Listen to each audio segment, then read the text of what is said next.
This is for people who are trying to improve themselves day by day. అంటే not in comparison with others, కానీ మన నుంచి మనం compare చేసుకున్నప్పుడు నిన్న కంటే ఇవాళ బెటర్గా ఎలా అవ్వాలి అని ఆలోచించే వాళ్ళ కోసం స్పెసిఫిక్గా.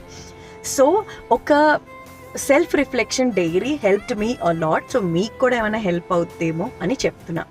Before we go to sleep ఒక్కసారి మనం ఆలోచించుకుని throughout the day what went very well అని రాసుకోండి. Day 1 what did not go well అన్నిట్లో కంపేర్ చేస్తే, మరి ఇది డిడ్ నాట్ గో వెల్ అని చెప్పలేకపోవచ్చు, కానీ అన్నిటితో కంపేర్ చేస్తే దిస్ వాజంట్ గుడ్ అన్నదే that point, crack it.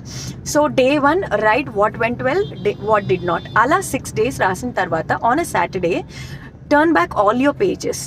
What went well was your strength and what did not go well వాటికి ఒక అడ్జెక్టివ్ యాడ్ చేయాలి.